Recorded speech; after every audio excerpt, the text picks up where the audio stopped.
Hello, everybody in St. Louis. I'm Bob Shay. I'm the chair of the St. Louis Artists Guild's Illustrators section.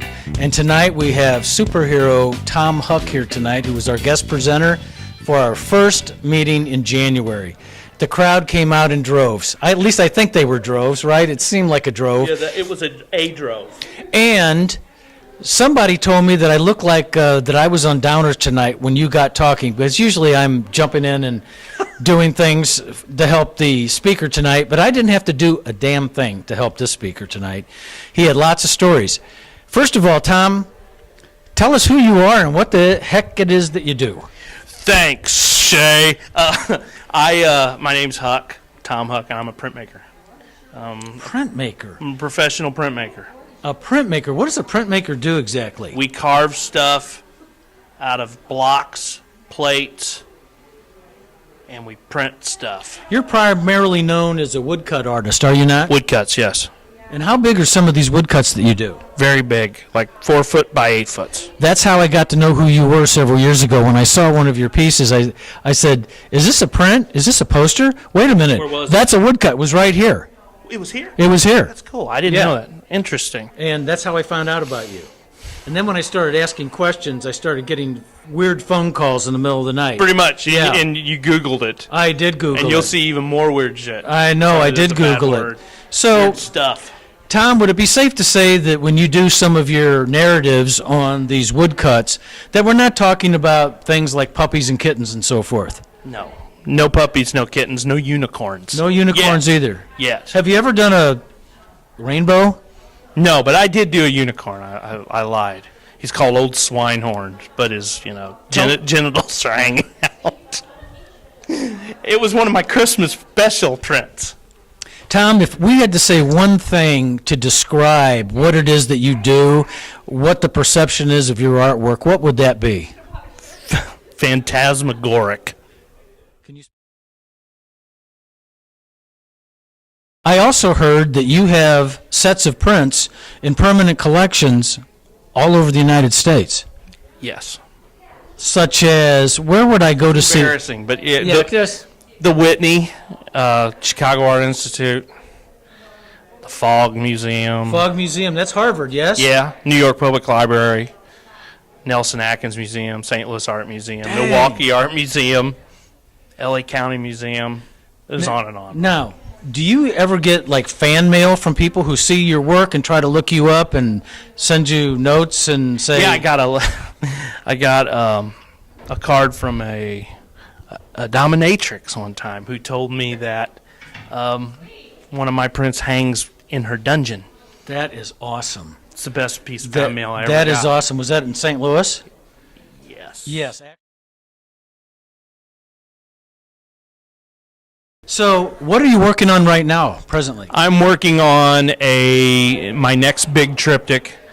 Now, for those of the people out there who don't know what that is, what is a triptych? It's a 3-paneled piece of visual art that are all related in some way, basically based on religious art from the 15th and 16th century, where they would tell the religious tale in 3 panels above an altar, like an altar piece, 3 panels. Would I be safe to say that your art doesn't really depict anything religious? No, there's religion in there, Mm-hmm. but it's usually a religious figure's getting their due. I see. Mocking somebody somewhere, someplace. Yeah, not just religious figures, cops And you've done several of these before, right? And how long do these things take? I can spend on a big triptych about 3.5 years. How do you make a living doing something for 3.5 years with one piece? I sell them for a lot of money, Yeah. and I sell cheaper prints too.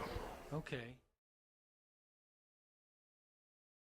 So do you do linoleum cuts as well? I do linoleum cuts. I do work in all sizes at all price points. Mm-hmm. I am my own funding. I fund the work with the sales of smaller prints that aren't as expensive as the big stuff. Now you have, I noticed you have a crew of people that help you do things. What's their function in your studio? What do you They're have them do? apprentices. I run an old-fashioned print shop. The model is from the 1600s. They are apprentices, and they work for me in exchange for a key, and I buy all the materials. They give me 2 days a week of work on my stuff, printing, whatever, and they work on their stuff at my shop too. That sounds like a fantastic deal. Well, they typically are kids that get out of undergrad that don't want to go to graduate school right away, or they don't want to go to graduate school. Do they have aspirations of doing things like you're doing? Yes. Or going to graduate school and then figuring it out as they go, but most of them do. Now, you spoke tonight about this outlaw group that you're part of. Tell us a little bit about that. They're all my friends, and we're a loosely connected group of artists that do social commentary and satire in traditional printmaking forms and we operate outside of academia. That sounds like the movie Old School. Yeah, that sounds great. We don't. Do you have a fraternity? It is a fraternity, pretty much one big fraternity. Now, Animal House. Yeah. That's what it's like. Are they all over? They're all over the country. All over the country. So how often do you contact with them?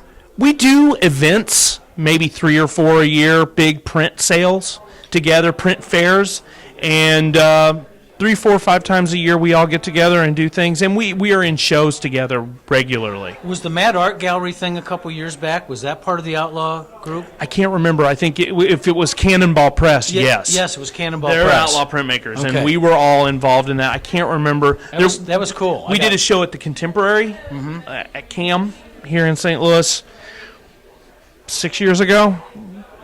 We do those things. Are there smaller museums that have interest in your work as well? Yeah, I sell a lot to regional museums. It's really, it has a life of its own at this point. You don't know when something's going to pop up. My work is sold through dealers, myself, and mostly you just never know where a sale's going to come from necessarily. Do your prints ever show up on eBay? Yes. You didn't look very happy there. So I'm fine with it showing up on eBay. It's just sometimes either they're overpriced. Is that a bad thing? It can be. I don't like people getting ripped off. You know, a recent John Singer Sargent just sold for $136 million. So, you think he would have felt the same way about that? He'd be pissed off. Tell us what you do your woodcuts on. What kind of wood is this? I use birch plywood, finish grade plywood that are bought at mom and pop lumber yards. Do not go to. It's crap. For our sponsors. Sorry. No, that's fine. And there's no knots or any imperfections. That's what that is, right? Right. And it's hard enough that I can keep good detail. What kind of tools do you use? I use Japanese wood gouges. And you get those where? You can get them at art supply stores anywhere, but printmaking supply places like McLean's in Portland or Seattle, wherever they're at. Right. Yeah. And are they fairly expensive? Good They're ones? pretty expensive, but one set will last you your whole life. Yeah. That depends how long you live, of course. That is true. Okay. So The longer you live, better deal they are. So when you're through with these pieces, these big pieces, or even small pieces, what do you do with the original woodcut? I sell them. I sell the blocks. And to whom do you sell them? Collectors. Okay. Yeah. And how long is that taken to? You never know. Okay. You never know. Sometimes a block will sit around a shop for a year or 2 or 5, and then someone will come along and is like, I really like that block. How much? That kind of thing. I was recently at your studio, and you were working on a piece that was about 4 feet high, I guess. I'm still working You're on still it. working on that. I got a month and a half to finish it. Okay, and why the big hurry? I'm getting sick of working on it, and I'm moving on. I got a new idea. A new old idea that I need to get to. Got it. Because I've got the whole next 25 years mapped out. How many pieces do you think that you crank out during when I say crank, that's only in the nicest sense. Maybe 2 big ones a year, probably 6 small ones around that. And you do some commercial work, too, I do illustration jobs. Those, I don't pursue those. Those usually come to me. I get asked. I have channels that I've done stuff for now. I do stuff for rock bands. Didn't you tour with the rock band at one point? I've done stuff for Motorhead, my favorite band of all time, and I did stuff for the Roots. What's the show that they're on now? Yeah. what's that show? Jimmy Fallon? Yeah. They're the house band. I did Phrenology. I did that album cover. Oh, you did? Yeah, I did that. So the That was years ago. That was Yeah. like 12 years ago. so the other band, though, you actually went on the road with them. I went on the road with them. with Motorhead. How He was that? contributed to ending my academic career. So what was that experience like besides ending your academic career? It ended my academic career. Did it convince you that you better I stop? was leaving the academic career anyway. This just broke the camel's back. Do you ever enter any kinds of contests or competitions of any kind? Nah. No. I just don't. I don't know if I believe in them. Art competitions. You know? But I just never did. I never did that. Well, I can tell you that the Artist Guild would love to see some of your stuff entered in some of these things. I'm not going to enter the Artist Guild, man. Okay. I love the Artist Guild. That's entirely up to you, of course. I know. But the thing about it is, I like to leave that. Prints are hard putting it in contests.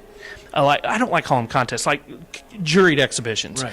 People don't like that. It gets a bad rap, juried exhibitions with prints, because he's got 5 prints in 5 different shows and 5. So people, do you think that Boroughs. people don't perceive that as being original art? Yes. So I tend to stay out of the juried things. I got my start in juried competitions, though. I did when I was early, before I had sold anything. I had a couple of things in some juried shows, and they really helped. You know. Yeah. But I don't want to pay the $50. You know. I'm not going to pay the fee and then get rejected. How bad would that be? It sucks. Yeah, of Rejection course. sucks, Yeah. man. If I got rejected, I'd be destroyed. That's right. Absolutely. I can see that. I'd be really pissed off. So you'd rather be rejected in your own studio or... I get rejected all the time Yeah. in my own studio. Yeah. Shay. Yeah. All the time. I understand.